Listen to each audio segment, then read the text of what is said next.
The 2012 Summer Olympics. Now, first of all, you didn't mention the fact that they are being held in London, which I know a lot of people know, but some people may not know yet. But yeah, they're being held in London, England.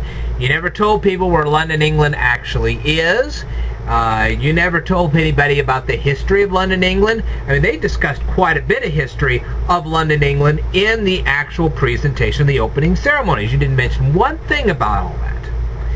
Another thing you didn't mention, you've been living in Canada, you're now in Latin America. What team are you going to support? Obviously, me being in the United States, I'm going to support the U.S. team, but what team are you rooting for? You never said. And, of course, you make absolutely no commentary about the bicyclists, the women bicyclists that actually had to ride in the rain today to compete in the Olympics. You never mentioned one thing about the beach volleyball that was actually being played at night. And I'm sitting there going, you know what? If it's going to be beach volleyball, okay, I know you got sand there everywhere, but on the other hand, I mean, it really affects you when you got that sun bearing down on you. And depending on which side of the net you're on, depending on how much that sun's actually glaring at you, that makes a big difference in how you play the game. I can tell you that right now. You never talked about the Chinese men's gymnastics team, which I have been told didn't do so great this year. You never talked about Michael Phelps. Okay, so that's never mentioned. Maybe talk about how the British people are actually doing in the Olympics. You know, just because I'm rooting for the American team doesn't mean I don't take an interest in how the British and the Australian team as well. Remember, the Australian team has a close relation to the British team. After all, it was Great Britain that actually settled Australia in the first place. So yes, I want to pay attention to what happens to the Australian team and the British team. And I want to pay attention to what happens with the Chinese gymnastics. Let me tell you something.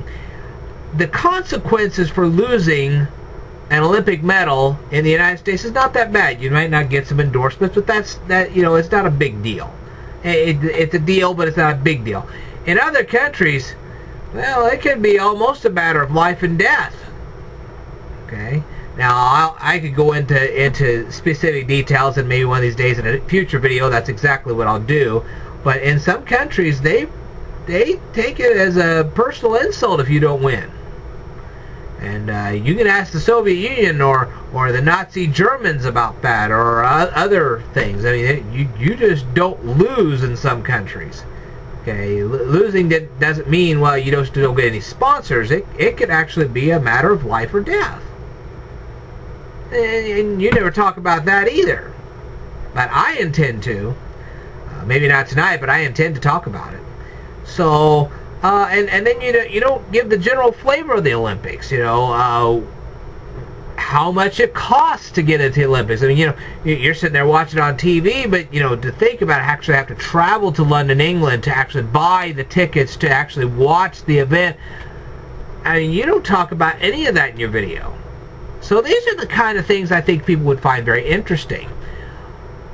Oh well, I hope somebody does talk about it. You can go ahead and leave comments down below, and you can leave me video responses. I'd love to hear from you. I will tell you more in a future video, so stay tuned.